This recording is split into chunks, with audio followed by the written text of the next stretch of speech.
What is up, YouTube? It's your boy Millzy, back with Hometown Commander. We're back for a fun video today. We're going through my top 15 cards from the Brothers War.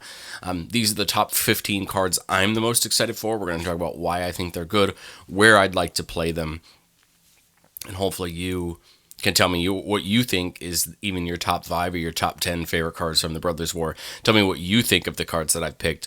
Let's have some discussion down in the comments, and subscribe as well. Number 15, Fortified Beachhead. I think that this is a design space I hope Wizards does more of.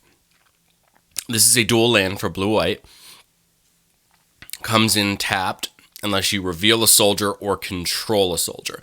I think this is really cool because it's for the soldier tribe, but it's a dual land for that tribe. This is made specifically probably for Harbin. But I think that this is still cool, and the 5 in the tap give all your soldiers +1/+1, especially in an archetype where we're trying to go wide, I think is a really cool design space. I hope they do more of this. I hope we see more of these dual lands for creature types, and I hope that we see even more come out in the future. So I love Fortified Beachhead. I may not be as high on soldiers as other people, but I like the idea of it. 14, Sahili Filigree Master. I like Planeswalkers. I know Planeswalkers get a lot of mixed affair in Commander, but I can see Sahili Filigree Master doing a lot of good in Commander. I do not think that it is as good as Sahili Sublime Artificer, where you get a 1/1 every time you cast a non-creature spell. But I do think that Sahili Filigree Master does a lot of good, specifically for its -4. You get an emblem with artifact creatures, get +1/+1, and artifact spells you cast cost 1 less to cast. All you have to do is tick this up once, and then you can minus it. I think Sahili will see some play, especially in those... sorry, guys. Especially in those... Galazethi type treasure lists or any red-black or any red-blue artifacts list, I think can use Sahili to a high degree. Number 13, Portal of Phyrexia. 9 mana artifact seems kind of scary, but I think if you're playing any decent artifact deck, you're going to have reduction through things like Foundry Inspector and all of those artifact creatures that reduce the cost of artifacts by 1, or you can cheat this out with some other ways. When it comes in, each opponent sacks 3 creatures, and at the beginning of your upkeep, you put a creature card from the graveyard, anyone's graveyard on the battlefield under your control, and it's Phyrexian. I can see a lot of people cheating out Blightsteel Colossus with this. I can see a lot of people cheating out other artifacts with this. The cool card is it doesn't even have to be an artifact creature. It can be any creature, so I can see people cheating out big creatures this way. I just think that people are going to be scared by the fact that it's 9 mana, but I think you have to remember that a lot of artifact decks can reduce that 9 down to 4 or 5 pretty easily. So I think Portal Phyrexia is going to have a lot of impact. I just don't play a lot of big artifacts. I don't play a lot of artifact decks, so I don't have a place for Portal Phyrexia, but I think that it's going to have its good place in the format. Okay. Is it 12 or 13? 12 or 13. Anyway, probably 13. Either way. Erzas Silex. I really like Erzas Silex. I think it's one of those cards that's going to be used to a really good degree.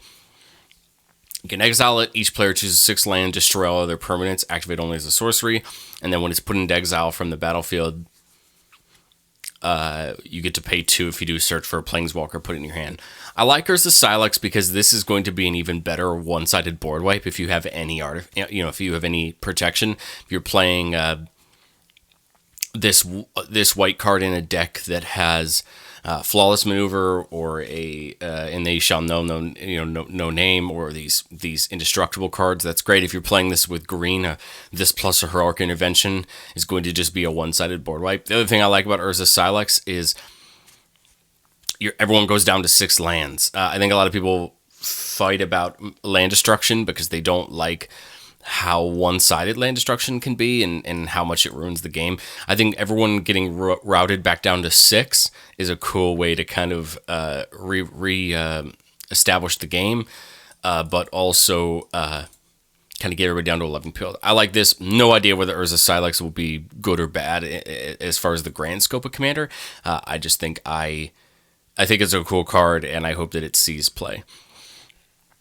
Next up, we have Harbin, Vanguard, Aviator. I think the soldiers look really cool. I kind of wish we had seen soldiers in Jeskai or Bant, or a 3-color combination where we can use, for Jeskai, the Boros soldiers that came out in Ravnica, and for Bant, using King Darien from a Dominaria United and other green support that I think a blue-white soldiers list would have definitely benefited from. But we have Harbin, Vanguard, Aviator.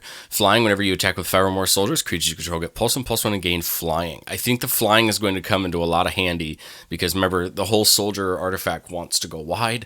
Harbin's going to pay you off for going wide. And Harbin's just really cheap to get out. So I like that. The other great part about Harbin is Harbin does not have to attack to get that ability. I like this. I like that they do this for commanders. It allows you to set up and get more benefit from it than having to have Harbin attack when it comes down. So love that. I like Harbin. Brewed this one over on the channel. If you want to check that brew out, click on the link to go down into the channel and click on the channel, go over and check out that video. Next up, we have one of our 2 melds, Mishra, claimed by Gix. Mishra is probably the one that looked more appealing to me at the start.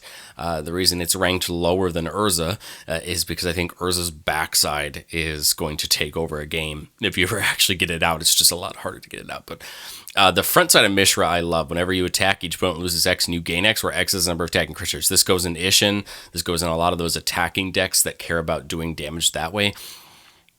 Mishra is perfect for that. I also like this for like a Joda 5-color legendary humans list if you want to do a lot of attacking, or if you're playing any Jundi haste decks. I feel like Mishra does really good in those. But it melds with Phyrexian Dragon Engine to become Mishra Lost to Phyrexia. So when both of them are attacking, you can meld them together to get Mishra Lost to Phyrexia. Whenever it enters the battlefield or attacks, you get 3 of these options. It makes a ton of value, and I think Mishra is really fun. My goal is to try to get Mishra and or Phyrexian Dragon Engine into my Ishin deck and see if I can make them work that way. But I will have a brew coming for Mishra claimed by Gix coming up very soon, so watch out for that. Next up, we have Urza, Lord Protector. Artifact, instant, and sorcery spells cost 1 less to cast.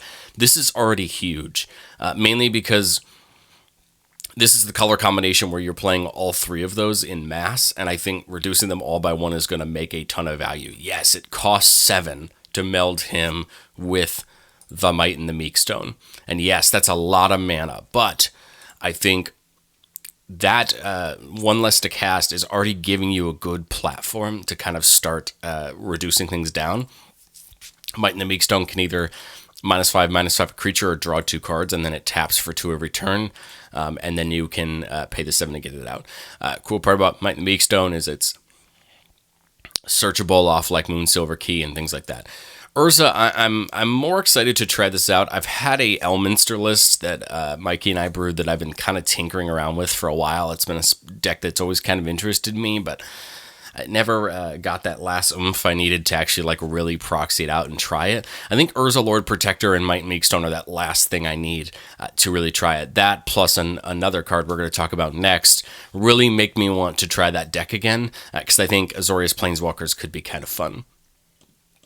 That next card is Teferi, Temporal Pilgrim.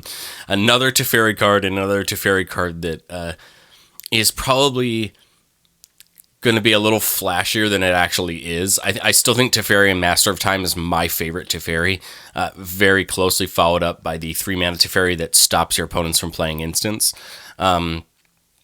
I just always prefer Master of Time for that extra turns, but the fact that you can activate all its abilities at instant speed.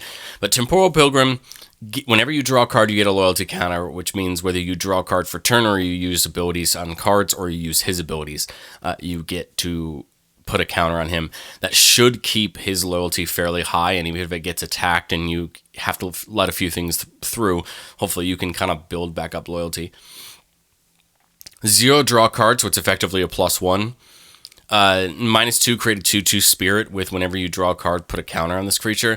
I like this ability a lot because if you're drawing enough cards, you're going to be able to replace this -2 and still get the and still get the loyalty back, but then you're also going to make this spirit huge. And then the -12 is basically a even better River's Rebuke, because everything goes into their library instead of their hand. It's kind of an even better one target Cyclonic Rift, but again, -12 is a very big price to do that. But I think that once you get there, using this on the right of opponent is just going to push you through to win whatever you need to do. Next up, we have March of Progress from the Brothers War Commander cards. I think this is the only Brothers War Commander card I have. That's just because I think it has the most upside. So we see some more Overload cards, which I love. Of course, the most popular Overload card of all time is Cyclonic Rift in Commander. But I like March of Progress because I think it's going to have a high ceiling. It says, choose target artifact creature you control. For each creature chosen this way, create a token copy of it. So for 3, you just pick one artifact creature, you get a copy. But for 7 mana, you get a copy of every single artifact creature you control. Tokens, whatever, it doesn't matter. It doesn't matter how many of them you have, you copy all of them. The reason I like March of Progress is, in Magical Christmas Land, if you have Blightsteel Colossus, you get a second copy of it for 3 mana. But in a more mid-range expectation, let's say I have 6 or 7 Thopter tokens and a vehicle that is crewed right now. Well, we get a copy of it. All of them. Got a copy of all of them if we overload it. Let's say that I'm playing into the Time Sieve extra turn strategies, or I'm playing into Mechanized Production or anything like that. Mechanized Production is an enchantment that wins you the game. If at the start of your upkeep you have 8 of a certain named permanent, if you have 6 Thopters, you get 6 more Thopters with Overload, and then on your next turn you have a chance to win, or whatever you've chosen to do. The cool part about March of Progress is if you can combine it with a card like Rise and Shine. Rise and Shine says target non-artifact creature you control becomes an artifact creature. So basically, if you can Rise and Shine first, make something into a creature, and then March of Progress and make a copy of everything, I think you just gain more and more value, and I think you have a chance to just have a big, massive turn. Number 6, Mural of Archive. This is on here not as a commander, but I think Mural has a spot list and a bunch of 2 or 3 of my lists to make a really good spot. During your turn, your opponents can't cast spells or activate abilities of artifacts, creatures, or enchantments. It's going to shut down most of what they can do. Of course, they could still use lands, and they could still use planeswalkers if they can, and other things. But I think this is going to shut down a lot of the interaction that your opponent has on your turn. This card I'm really excited to put in decks like Winota and Jetmir, and then my Kyler Humans list, because I think that it's going to push you through for that extracted value, and then whenever it attacks, you get X 1/1 soldier tokens, where X is the number of soldiers you control. So if you're not playing a lot of soldiers, Mural is going to start gaining you a little amount of soldiers. My Winota deck and my Jetmir deck do have some soldier token production in them, so I think Mural will do a good job in both of them at kind of expanding upon it. But I think Mural is a great value engine on its own, and mostly in Winota, I'm excited to play it because I think it's going to be perfect to push the deck forward. Number 5, one of my favorite cards, I think, for Brothers War in my reaction when I first read it. So when I first read this card, I was like, why would Wizards give us another Omniscience? Omniscience is a pretty cool spell in a lot of rights, because you can cast all cards from your hand without paying their mana cost. Cool part about that is you can still pay, if you want to, for those X spells, but for the non-X spells, because you can, if you play an X spell for free, it's automatically 0. So the cool part here is you could still play them, but you play everything else for free. Well, with the Multiverse says, look at the top card at any time. You can play lands and cast spells from the top of your library. So the cool part here is now you have an extra card in your hand, right? Being the top card of your library. But then it says once during each of your turns, you can cast a spell from your hand or the top of your library without paying its mana cost. This is really, really cool because you get to choose when you want to do that. If you have other spells in your hand you want to do first, and then get those out and then do this and use that free spell you can. If you want to scry and manipulate and then get it where you want to do, you can do that. I'm really excited to jam this into my Emoti deck, which cares about cascading and doing and casting spells. The spell that if I were to cast it off top of my library, I don't believe it would cascade because I think Emoti says spells that you cast from your hand have cascade, and I could be wrong about that. It's been a while since I've looked at the list. But in either right, I think this is going to be fantastic for that deck. I also think it's going to be really good for like spell slingy decks. If you have a big mana endgame, I feel like one with the Multiverse and Omniscience both, have that same role of just being massive cards that push the game in your favor. Number 4, we got a reprint of Diabolic Intent, and I'm so happy. Diabolic Intent is one of the better tutors out there. The only downside is you have to sacrifice a creature to play it, but if you're in a deck that cares anything about aristocrats or sacrificing things, you'll have no problem playing Diabolic Intent. You'll happily sacrifice a creature to it, and it is a second copy of Demonic Tutor as long as you have a creature to sacrifice and you're okay with it. That is a massively huge thing because regardless of what your opinion of tutors is in Commander, they are some of the most powerful cards in the game for what they can enable you to do combo-wise. So very happy to see Diabolic Intent get reprinted, and I love the art of Gex. Number 3, Gwen, Eyes of Gaia. I think this is an interesting card. I play a lot of green creature decks, and so when I read Gwen, I was like, that seems kind of interesting, especially for Goreclaw. I think Goreclaw really likes this card. Add 2 mana in any combination of colors. Spend this mana only to cast creature spells or activate abilities of creatures. Cool. All right, well, that seems interesting. And then whenever you cast a creature spell with power 5 or greater, put a counter on it and untap it. Well, this is great for Goreclaw because that deck cares about casting creatures with power 4 or greater, and most of them are 5 or greater anyway.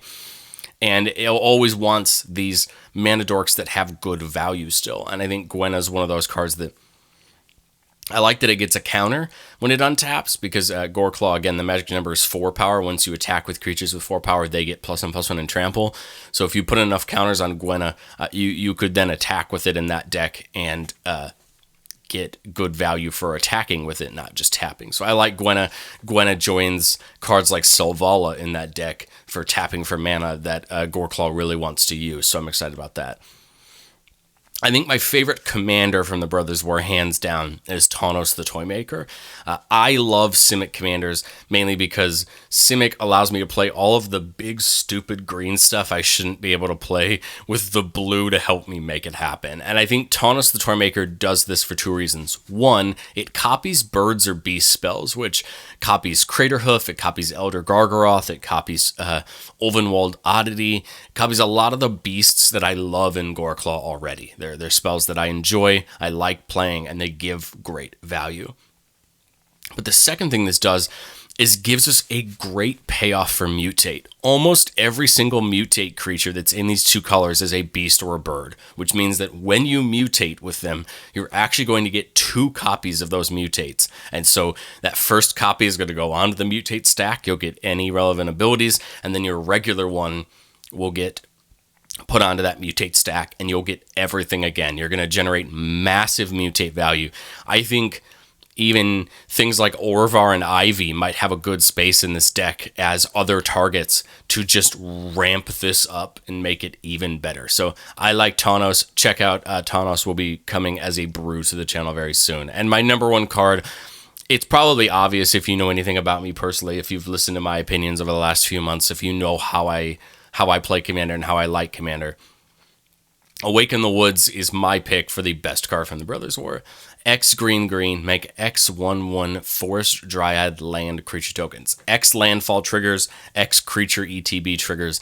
I don't see any downside to this card because at maximum you are going to farm landfall triggers. At minimum, you are ramping for the next turn by having creature tokens that can tap next turn for mana. This is one of my favorite cards. It saddens me how expensive it is, but I think that's the mark of a good card, right? When the Great Henge came out, it was this expensive at release, and it just got even more expensive. I have a gut feeling Awaken the Woods will be the same way. Pick one up if you care about this. If you have a landfall deck, pick it up, or make a staple binder like I did. If you want to check out, I'm going to put a link to my staple binder video down in the description. It's something that helped me a lot in deck building. Awaken the Woods is going right into that binder because I have multiple decks that care about landfall, but also I think Awaken in the Woods fits in Goreclaw and Jetmir very nicely as making you tokens that do tap for mana, but are also tokens in general. So I really like Awaken the Woods. I think it is my pick for the best card in Brothers War. Like I asked earlier, what are your favorite cards in the Brothers War? I'd love to hear it down in the description, even if you don't want to give me a top 10. Give me your favorite card from Brothers War. Is it Awaken the Woods? And if it isn't, tell me why it's your card. Tell me where you want to put it. What decks are you putting it in? Is it a commander that you're building a new deck around? Tell me what you think of it. Let me know. I'd love to have some comments, some discussion down in the comments on what you think, what's your favorite, and I will catch you next.